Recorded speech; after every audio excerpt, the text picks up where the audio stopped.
اعوذ باللہ من الشیطان الرجیم بسم اللہ الرحمن الرحیم السلام علیکم ورحمۃ اللہ وبرکاتہ۔ میرے پیارے بھائیوں اور برادران اسلام اور بہنوں، آج ہم بات کریں گے ایک ایسے موضوع پر جو ہمارے لیے بہت اہم ہے، وہ ہے یہودیوں کی مسلمانوں کے خلاف چالیں اور ہمیں ان سے کیا سیکھنا چاہیے۔ تو سب سے پہلے گزارش کریں گے کہ ہماری حوصلہ افزائی کے لیے تاکہ ہم یوٹیوب پر اسی طرح کے ویڈیو اسلامک موٹیویشنل کنٹینٹ ڈالتے رہیں جس کی آج مومنوں کی ضرورت ہے، تو ہماری حوصلہ افزائی کے لیے پلیز ہمارے چینل کو سبسکرائب کریں، ویڈیو کو اپنے سارے مسلم بھائی بہنوں، اپنے سارے کانٹیکٹس تک ضرور شیئر کریں، پلیز سپورٹ کیجیے۔ آئیے شروع کرتے ہیں ویڈیو۔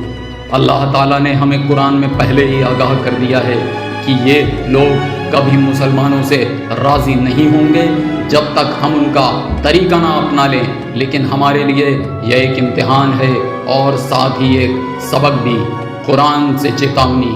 قرآن میں اللہ رب العزت فرماتا ہے، یہودی اور عیسائی تم سے کبھی راضی نہیں ہوں گے جب تک تم ان کا طریقہ نہ اپناؤ۔ اس آیت سے ہمیں سمجھنا چاہیے کہ دشمنوں کی کوشش یہی رہتی ہے کہ مسلمان اپنے اصلی راستے سے ہٹ جائیں۔ یہودیوں کی چالیں، اتہاس گواہ ہے کہ یہودی ہمیشہ سے سازشیں کرتے آئے ہیں۔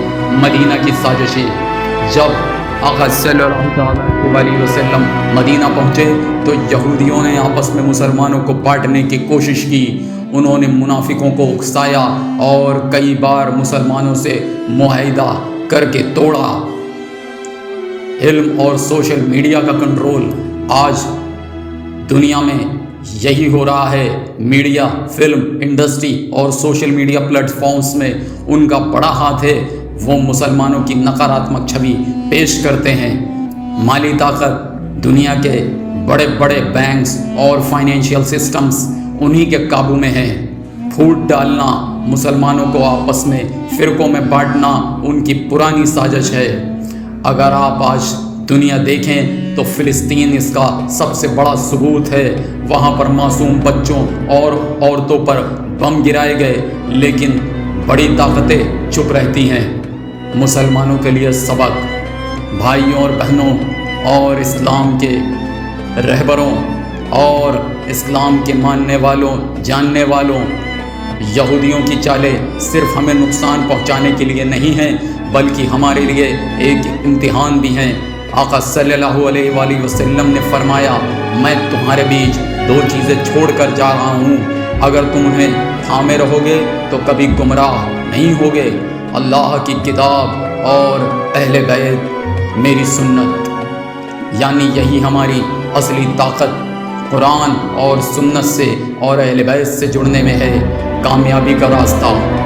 اب سوال یہ ہے کہ مسلمان ان چالوں سے کیسے بچ سکتے ہیں اور اپنی طاقت کیسے واپس لا سکتے ہیں؟ علم حاصل کرو، صرف دنیاوی نہیں بلکہ دینی علم بھی، اور صرف دینی نہیں بلکہ دنیاوی بھی۔ یہودی علم سے دنیا پر قابض ہوئے، اگر مسلمان بھی علم کے میدان میں آگے ہوں گے تو ہمیں کوئی نہیں روک سکتا۔ امت کی ایکتا، جب ہم فرقوں میں اور چھوٹے چھوٹے جھگڑوں میں بٹے رہیں گے، دشمن ہمیں ہراتا رہے گا۔ اللہ تعالیٰ نے فرمایا ہے کہ اللہ اور اس کے رسول کی اطاعت کرو، آپس میں مت جھگڑو ورنہ تمہاری ہوا فضا میں خراب ہو جائے گی۔ آرتھک مضبوطی، یہودی پیسے سے دنیا پر حاوی ہوئے، ہمیں بھی اپنی تجارت اور کاروبار مضبوط کرنے کی ضرورت ہے، اور کوئی کمزور دکھے تو اس کی مدد کرنے کی ضرورت ہے۔ صبر اور نماز، قرآن کہتا ہے صبر اور نماز سے مدد چاہو، یہی اصلی ہتھیار ہے۔ اللہ کا وعدہ، یہودیوں کی چالیں چلتی رہیں گی، لیکن ہمیں یہ یاد رکھنا ہے کہ اللہ کی تدبیر سب سے اونچی ہے۔ اللہ تعالیٰ قرآن میں فرماتا ہے سورہ آل عمران میں، غم مت کرو، ہمت مت ہارو، اگر تم ایمان والے ہو تو تم ہی غالب رہو گے۔ یعنی ہمیں ایمان مضبوط کرنے کی ضرورت ہے، انشاءاللہ ہمیں غالب رہیں گے۔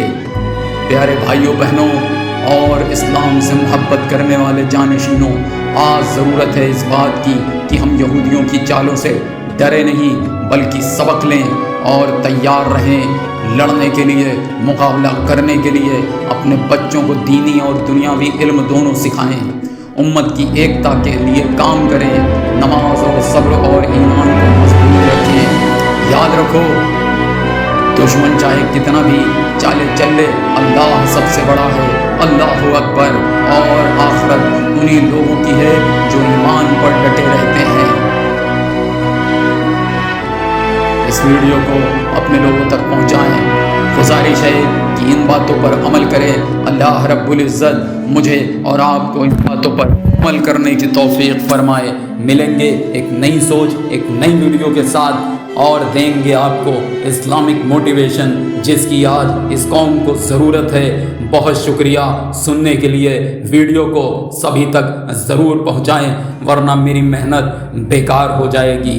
السلام علیکم، اللہ حافظ۔